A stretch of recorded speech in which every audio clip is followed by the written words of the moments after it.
같이 하면 나중에 다른 소리를 안 합니다. 그런데 같이 훈련을 받으면 나중에 생각이 달라도 우리들이 훈련을 받았기 때문에 쉽게 다른 소리를 안 합니다. 여러분, 그런데 중요한 건 뭐냐면 우리가 뭘 하는 것보다 더 중요한 것은 우리가 같은 생각을 갖고 같은 뜻을 품는 겁니다. 그리고 같은 말을 하는 겁니다. 그게 안 되면 우리들은 오합지졸이 됩니다. 오합지졸은 각 병사들이 능력이 없어서 오합지졸이 된 게 아니라 생각이 하나가 되지 않으면 오합지졸이 되고요. 그 다음에 된다는 확신이 없으면 오합지졸이 되는 겁니다. 오합지졸의 가장 큰 특징이 뭐냐면 도망하는 겁니다. 도망하는 거.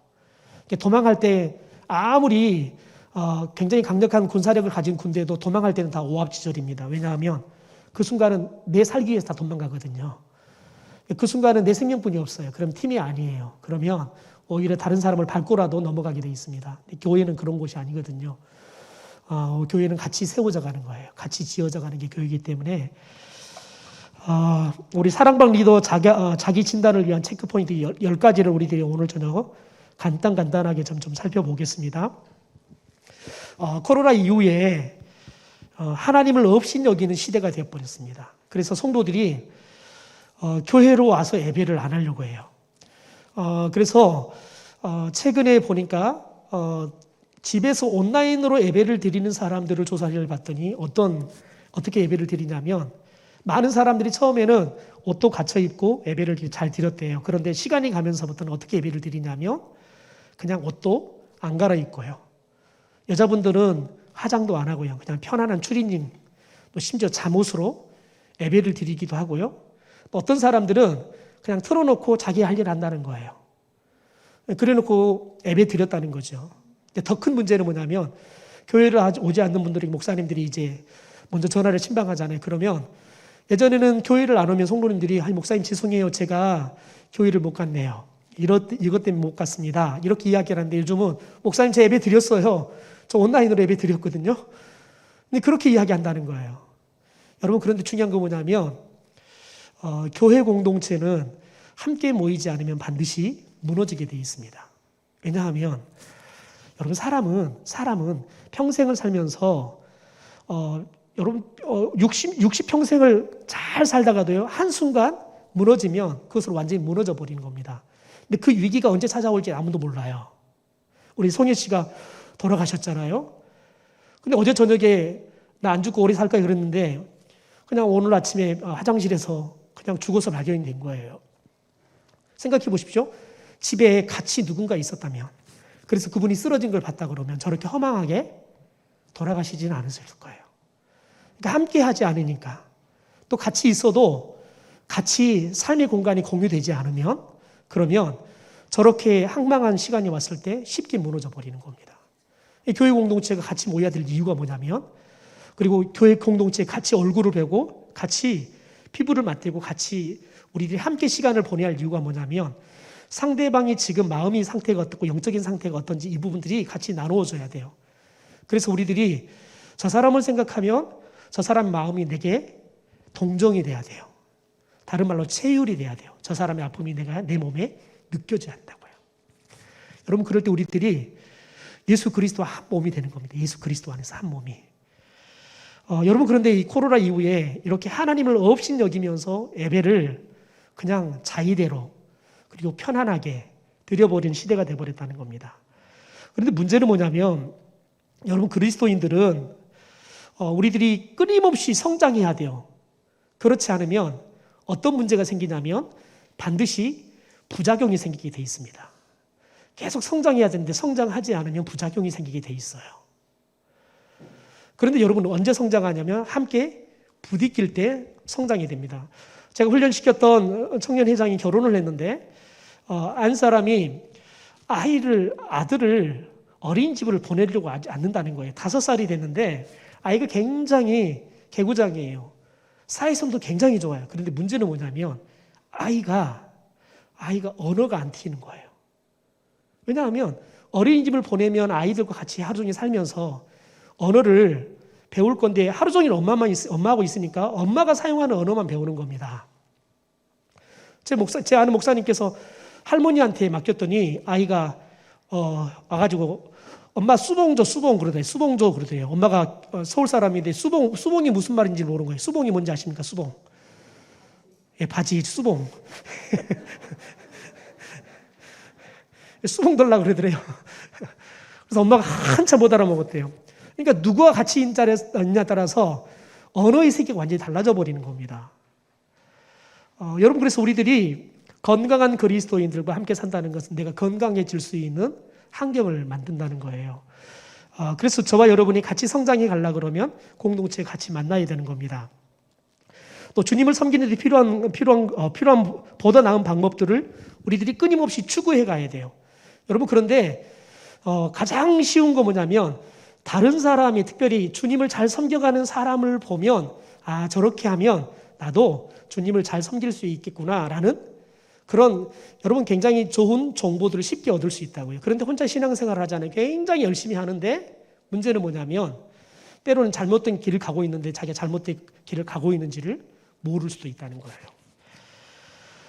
그래서 오늘은 저희들이 USB가 지었던 건강한 사역자인가라는 책을 가지고 10가지 원리를 좀 우리들이 가지고 한번 자기 진단을 해볼게요.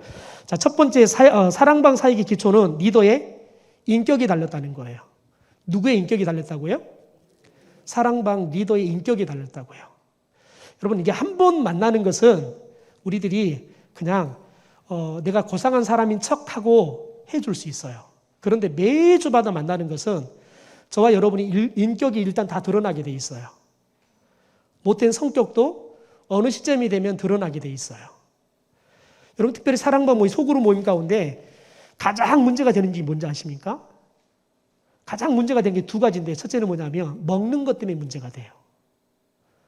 왜냐하면 오늘 이 집에 모였는데 우리가 약속했거든요. 일식 3찬만 하자. 밥을 먹더라도 일식 3찬만 하자. 근데 막상 일식 3찬을 차려놓고 보면 이게 그냥 미안해요. 이것만 차려도 이게 그냥 사람들이 그냥 손님이 오면 미안해요. 그래서 차린 게 없어서 어떡하죠? 그러니까 이제 다음 사람은 그래도 그러면 일식 4찬만 하자. 그러다 보면 나중에 보면 이제 나중에 하는 사람은 이제 이거 너무 부담이 돼가지고 잠이 안 오는 거예요. 사랑방 모임이 먹는 것 때문에 가위를 눌리는 사람이 생기는 거예요. 여러분, 그런데 가장 좋은 건 뭐냐면 여러분 각자 마음을 따라서 그런 일정한 룰을 정하되 어떤 특별한 일이 있을 때는 어떤 사람에게는 그 룰을 살짝은 그가 조금 벗어나더라도 허용이 될 수 있는, 그러면 참 굉장히 풍성해질 수 있습니다. 그러나 중요한 것은 뭐냐면 될 수 있으면 지키는 것이 굉장히 중요하죠. 그런데 중요한 건 뭐냐면 리더가 그럴 때 유연성을 발휘하지 않으면, 그러면 음식을 잘 준비해 놓고도 리더 때문에 상처를 받는 사람들이 생겨나는 겁니다. 자, 그러면 우리 내용을 한번, 리더의 인격은 같이 한번 읽어보겠습니다. 시작. 리더의 인격은 사랑방 사역의 성공과 실패를 가늠하는 중요한 기초이다. 인격이란 커다란 교회의 당처럼 인내하고 숙고하며 하나님의 단계적인 계획을 쫓는 중에 서서히 완성되는 것이다. 그러나 인격은 때때로 하나님만이 아시는 결함들로 인해 소리 없이 무너질 수도 있다. 리더가 인격을 갖추지 못하면 그는 아무것도 갖고 있지 못한 셈이다. 바울은 사역 초기 인격이 성숙하지 못해 좋은 동역자들이 떠나가는 아픔을 겪었다. 그러나 인격이 성숙한 사역 후반기에는 동역자들이 넘쳤다. 그러니까 바울의 인격이 너무 율법주의자여서 옳고 그름만 따져버리니까 사역자들이 상처받고 나가는 거예요. 심지어 자신을 사역자로 세워줬던 바나바하고 대판 싸우고 그냥 선교팀이 흩어지는 거죠. 그런데 중요한 것은 사역의 후반에 가면서 바울이 인격이 성숙해져 가니까 인정하지 않던 마가도 자기 자신의 좋은 동역자가 되어버리죠. 이렇게 굉장히 그와 함께하는 동역자들이 많아졌다는 거죠. 자, 두 번째요. 사랑방 사역의 본질은 리더의 섬김이라는 거예요. 섬김. 그러니까 여러분, 사랑방은 뭐 하려고 모인다? 리더가 섬김하려고 모였다. 우리 같이 한번 읽어볼까요? 시작. 예수님은 친히 수건을 들고서 남의 발을 씻겨주는 종이 되셨다. 마지못해 예수님이 행하신 일을 수행하는 자는 누구도 참된 그리스도인의 사역을 감당해낼 수 없다. 하나님의 참된 리더는 섬기며 살아간다. 예수님처럼 종의 자세와 죽기까지 섬겨야 한다. 여러분 보십시오. 예수님께서 죽으니까 죽기까지 섬겼는데 그 결과가 뭐였어요? 3년 동안 훈련시켰던 제자들이 다 떠나간 거였어요. 여러분, 그런데 보세요. 다 떠나갔는데 며칠 만에 다시 다 돌아왔어요? 며칠 만에요? 여러분, 3일 만에 다시 돌아오기 시작하잖아요. 그러다가 예수님이 승천할 40일이 되니까 120명이 예수님의 말씀을 따라서 마가의 다락방에 그들이 모여서 떠나지 않고 성령이 올 때까지 기다리잖아요. 그러니까 예수님께서 그들을 목숨을 바쳐서 섬겼는데 그 섬김의 결과가 뭐냐면 다 흩어져 가버리는 거였어요. 근데 그 섬김이 그렇게 무의미한 섬김인 줄 알았는데 놀라운 건 뭐냐면 하나님의 계획대로 3일이 지나니까 이제 사람들이 다시 모이기 시작하는 거예요. 그리고 40일 동안 예수님이 부활했다는 것들을 제자들에게 보이고 찾아가고 예수님이 찾아가잖아요. 데려오잖아요. 여러분, 예수님 찾아가는데 뭐 해요? 새벽같이 가잖아요. 그러니까 뭐 해요? 모닥불 피워놓고 배신하고 도망간 그 베드로 제자들을 위해서 떡을 굽고 고기를 구워서 그들을 대접하잖아요. 여러분, 그렇게 대접하니까 예수님이 너 나 사랑하냐? 그러니까 베드로가 뭐라 그래요? 주님이 아시지 않습니까? 차마 집으로는 사랑한다는 말을 못하겠고 그러니까 주님이 아시지 않습니까? 그렇게 말하잖아요. 그래서 결국은 하나님께서 그에게 내 양을 먹여라는 사명을 주잖아요. 그러니까 예수님은 떠나가도 섬겼다는 거예요. 그러니까 섬기니까 하나님의 때가 되니까 하나님의 계획대로 그 섬겼던 사람들이 다시 다 돌아와서 예수님보다 더 많은 영혼들을 구원하는 일들을 하더라는 거예요. 여러분, 예수님이 한편의 설교로 3,000명, 5,000명 회심하고 돌아오진 않잖아요. 예수님이 5,000명을 먹이긴 하지만 5,000명은 세례를 베풀지는 않았거든요. 그런데 베드로는 한편의 설교로 3,000명, 5,000명이 세례를 받게 하는 그런 일들이 일어나더라는 거예요. 그 다음에 세 번째요. 같이 읽죠. 시작. 사랑방 사에게 동기는 리더의 사랑이다. 그러니까 사랑방 뭐 하려고 해야 되는 거예요? 사랑하려고요. 그러니까 우리 사랑방 왜 합니까? 그럼 뭐 한다고 해야 돼요? 사랑하려고요. 사랑하려고요. 그러니까 우리는 사랑방 왜 하느냐? 사랑하려고요. 리더에게 하나님께서 왜 리더 했느냐? 섬기려고요. 섬기려고요. 그래서 끊임없이 리더가 사랑방은 리더의 인격에 달렸다는 생각으로 끊임없이 하나님 앞에 하나님 제 인격을 성숙하게 해주십시오. 해야 한다는 거죠. 자, 그 다음에 바로 넘어가겠습니다. 네 번째요. 사랑방 사에게 척도는 뭐라고요? 리더의 희생이라는 거예요. 그러니까 사랑방을 잘 해갈 수 있는 방법은 뭐냐면 리더의 희생뿐이 없다는 거예요. 그러니까 저와 여러분이 희생한 만큼 사랑방은 되게 돼 있어요. 여러분, 그런데 중요한 건 뭐냐면 이게 수치적으로는 아닐 수 있어요. 아닐 수 있어요. 사랑방이 안 될 수 있다고요. 여러분, 그런데 중요한 건 뭐냐면 우리들이 희생하고 사랑하고 섬겼던 그것들이 우리가 사랑방 하는 동안에는 내가 리더를 하는 동안에는 사람들이 사랑방에 오지도 않았어요. 근데 중요한 건 뭐냐면 어느 날 갑자기 사람들이 그렇게도 안 오던 사람들이 어느 날 갑자기 사람이 뒤집어졌어요. 근데 뭐라고 말하냐면 그때 어떤 섬김이가 내가 사랑방 가지도 않았는데 그렇게 매주마다 사랑방을 하고 전화도 주고 나를 위해서 기도해 주고 근데 그게 너무 크게 와닿아가지고 본인이 사랑방은 가지 않았지만 그 니대 때문에 본인이 믿음이 다시 세워지게 됐다는 거예요. 그러니까 눈에 보이는 것은 사랑방에 오지도 않았고 그 사람이 신앙생활을 잘 하지도 않는 것 같은데 사랑방 리더의 희생을 통해서 사랑을 통해서 섬김을 통해서 사람은 보이지 않게 세워지고 있다는 거예요. 왜냐하면 하나님이 저와 여러분의 그 일에 대해서 절대 헛되지 않게 오늘 말씀에 오늘 큐티 본문의 마지막 말씀이 그겁니다. 우리의 수고가 헛되지 않게 하신다는 거예요. 자, 그 다음에요. 다섯 번째 같이 읽죠. 시작.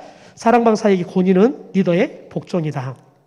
여러분, 그러니까 사랑방 사에게 권위가 있어야 돼요. 근데 그런 권위라는 게 폼된다는 게 아니라 여러분, 사랑방 사이고 사랑방 모입시다 그러면 사람들이 내 사랑방 모여야지요. 그 말에 이렇게 그냥 사람들이 순종이 절로 일어나게 돼야 된다고요. 사랑방 리더가 우리 사랑방에서 이번 주에 우리가 좀 식당을 섬기면 어떻겠습니까? 그러면 사랑방원들이 너무 좋습니다. 이런 권위들이 느껴져야 한다고요. 여러분, 그런데 여러분 그런 권위는 어디서 나온다고요? 리더의 먼저 복종인 거예요. 먼저 복종. 제가 춘천에 사역할 때 소아과 의사 선생님인데 지금 장로님이 되셨습니다. 최진수 장로님이신데요. 이분은 얼마만큼 복종하시냐면 의사니까 얼마나 바빠요. 근데 제가 전화해서 집사님 이번 주에 저희들이 이런 모임을 하는데 식당에 좀 세팅 팀이 필요합니다. 좀 팀들을 좀 만들어 주시죠. 이 말만 하면 자기가 올차를 내서라도 와요.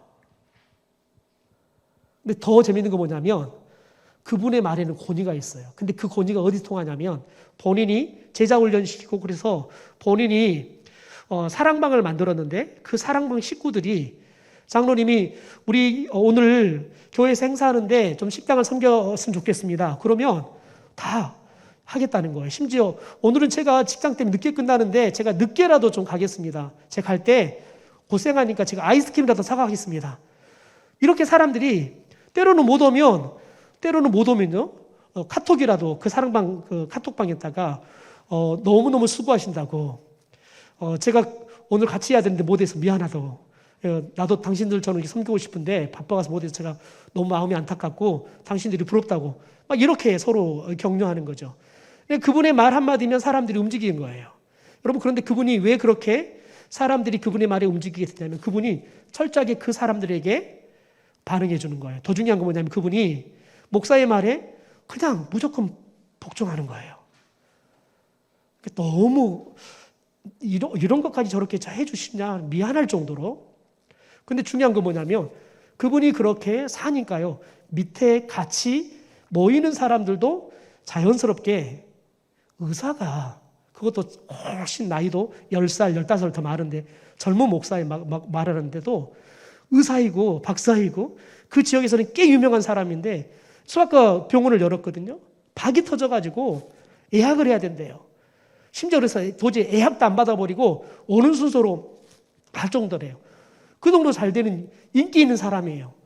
근데도 교회에서 교회 리더가 이야기하면 무조건 복종하시는 거예요. 그런데 중요한 건 뭐냐면 때로는 못할 때도 있죠. 그러면 본인이 다른 사람들이 할 수 있도록 지원을 해주는 거예요. 최소한 그분은 그렇게 이야기해요. 목사님 혹시 그러면 제가 그 시간을 못 가는데 제가 새벽이라도 어떻게 세팅해도 되겠습니까? 어떻게든지 하려고 해요. 여러분 그런데 그 복종이 결국 본인이 그 모임 안 소급 안에서 권위가 살아있게 하더라는 거죠. 근데 재밌는 거 뭐냐면 그 다음에 다른 사람이 찬양 인도를 해요. 찬양 인도하는 사람이 누가 저랑 찬양 같이 해줬으면 좋겠습니다. 찬양곡을 누가 좀 이렇게 카피해 오시면 좋겠습니다. 그런데 재밌는 거 보면 똑같이 이렇게 똑같은 사랑방언인데도 그 사람이 이야기하면 사람들이 그 사람의 말에 권위를 느껴주고 다 순종해줘요.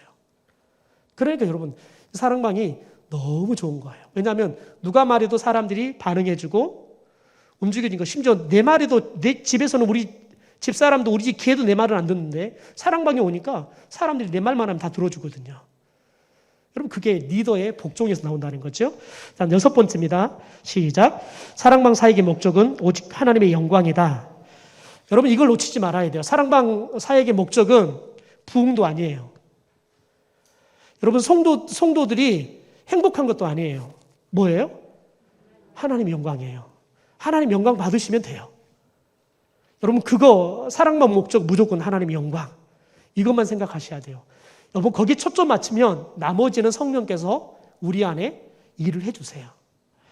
자, 그 다음에 7번째요. 사랑방 사역의 도구는 하나님의 말씀과 기도다. 다시 한번 읽죠. 시작. 사랑방 사역의 도구는 하나님의 말씀과 기도다. 여러분 이거 잃지 말아야 되는 게 뭐냐면 소그룹 하면 실패하는 소그룹들이 어떤 소그룹들이냐면 여러분 생각해 보세요. 우리가 먹읍시다. 놀러 갑시다. 사람들 잘 모일 것 같습니까? 안 모일 것 같습니까? 우리 놀러 갑시다. 우리 먹으러 갑시다. 사람들 모일까요? 안 모일까요? 여러분 잘 안 모일 수도 있고 잘 모일 수도 있어요. 그런데 중요한 건 뭐냐면 그 모임은 교회가 아니어도 해요. 오히려 개 모임이 훨씬 더 마음 편하게 간다니까요. 교회 오면 여러분 가면 하나씩 쓰고 와야 돼요. 기도 안 해도 기도했던 것처럼 그냥 일주일 내내 기도 안 했는데 사람 모임이 오면 먼저 오면 다 기도한 척 해야 되고 갑자기 성경 한 번 안 본 사람이 성경 가져와야 되고 사랑방 모이면 가면 쓰고 와야 되는데 개 모임 가면 쓰고 할 필요도 없어요. 그러니까 사랑방 모임은 반드시 말씀과 기도 그 외의 것들은 여러분 그 외의 것들은 풍성하기 위한 그 사랑방 모임이 더 풍성하기 위한 도구에 지나지 않지. 여러분 우리들이 사랑방 모임을 사람을 모이는데 초점을 맞추시면 안 돼요. 우리가 하나님의 말씀에 세워져 가고 기도로 우리들이 하나님의 뜻과 하나님의 나라를 구하기 위해서 모이는 거. 그래서 사랑방 모임에는 말씀과 기도가 중심이다. 이걸 놓치시면 안 됩니다. 자, 그 다음에요. 8번째요. 사랑방 사이의 특권은 성장과 분방이다. 여러분 특권은 언제 하냐면 여러분 특권은 그냥 한다고 해서 특권이 발휘되는 게 아니에요. 특권은 이 사랑방 모임이 효과가 나타나기 시작할 때 그때 여러분 이 특권이 나오는 거예요. 그러니까 특권은 우리가 누리는 게 아니라 누가 주는 거예요? 하나님이 주시는 거예요. 그런데 우리가 지금까지 이것들을 사랑방 모임을 잘 하잖아요. 그러면 하나님께서 이런 특권들을 기름 부어주세요. 9번째요. 시작. 사랑방 사역의 원동력은 성령이다. 그러니까 여러분 저와 여러분이 힘으로 하려고 하시면 안 돼요. 누구의 역사로요? 성령의 역사로요. 누구의 감동으로요? 성령의 감동으로요. 여러분 자칫 잘못하면 우리들이 이렇게 할 수 있어요. 말씀을 열심히 준비하잖아요. 그러면 야 오늘은 설교를 하면 사람들이 좀 은혜 받겠는데? 그러면 여러분 이미 성령이 하는 게 누가 하는 거예요? 내가 하는 거예요. 준비할 때는 잘 준비하지만 우리가 사랑방 모임으로 갈 때는 철저하게 기도함으로 성령께서 지금부터 제가 입을 여는 순간부터 입을 닫는 순간까지 성령이 일해 주십시오. 성령이 역사해 주십시오. 이렇게 돼야 된다는 거예요. 그다음 마지막 10번째요. 사랑방 사역의 모델은 누구라고요? 예수 그리스도요. 예수님께서 제자들과 함께 가는 여러분 그게 모델이에요. 그러니까 사랑방 리더의 모델은 누구예요? 예수 그리스도. 사랑방의 모델도 누구예요? 예수 그리스도의 공동체, 제자 공동체가 모델이 되어지는 겁니다. 자, 그다음 마지막 방법은 많지만 같이 마지막 읽고 마치도록 하겠습니다. 읽죠. 시작. 방법은 많지만 원리는 적다. 방법은 항상 변하지만 원리는 절대 변치 않는다. 우리가 힘쓸 일은 성공적인 사랑방 사역을 위한 이 원리들을 따르는 것이다. 이 원리들은 그리 많지도 복잡하지도 않다. 이제 주사위는 우리들의 손에 넘어왔다. 여러분 그래 기억해야 될 건 뭐냐면 절대 사랑방을 방법으로 접근하지 마십시오. 중요한 오늘 첫째 시간을 이걸 하는 건 뭐냐면 원리예요. 원리라고요. 그러니까 이걸 절대 놓치지 말아요. 그래서 이것을 계속해서 제가 여러분에게 만들어가지고 줄 거예요. 그럼 매일마다 우리 모일 때마다 한 번씩 훈련할 때마다 계속 한 번씩 읽을 거예요. 그래서 우리 머릿속에 이게 계속 이 원리가 각인되도록 할 거예요. 왜냐하면 방법은 여러분 방법을 우리들이 잘하면 효과는 바로 나타나요. 그런데 중요한 건 부작용이 많아요. 그러나 원리를 가지고 우리 하면 바로 효과는 안 나타나요. 그런데 어느 시점이 되면 그 원리가 우리에게 익숙해지잖아요. 그러면 그때부터는 놀라운 일들이 일어나요. 왜냐하면 우리가 하는 게 아니라 누가 하니까요? 성령이 하시니까요. 더 중요한 건 뭐냐면 저희 사랑방도 지금 고민을 해요. 어떤 사랑방, 어떤 교회들은 그냥 한 번 하면 계속 가는 사랑방이 있고 어떤 교회들은 1년에 한 번씩 바꾸는 교회도 있고 어떤 교회는 6개월에 한 번씩 바꾸는 교회도 있고 어떤 교회는 3년에 한 번씩 바꾸는 경우도 있어요. 근데 교회 형편에 따라 되는 거예요. 그런 중요한 건 뭐냐면 이 사랑방원이 여기 사랑방을 가나 여기 사랑방을 가나 사랑방 운영하는 게 똑같아야 돼요. 똑같아야 된다고요. 그러지 않으면 여러분 그 사랑방은 반드시 산으로 가게 돼 있어요. 그래서 늘 우리들이 어디를 가든지 같은 사랑방의 원리와 같은 사랑방의 모양이 있어야 돼요. 그래서 우리 교회 사랑방 하면 이런 사랑방입니다. 이렇게 우리들이 딱 정의할 수 있어야 돼요. 그래야지만 그 틀 속에서 더 풍성한 게 나오는 거지. 원래 모습이 깨져버리잖아요. 그러면 정말 이상한 공동체가 되는 겁니다. 좀 이걸 잊지 않았으면 좋겠고 다음 주부터는 이 사랑방 모임의 실제적인 부분들을 우리가 어떻게 모일 것이고 어떻게 나눌 것인가 이 부분들을 쭉 해가도록 하겠습니다.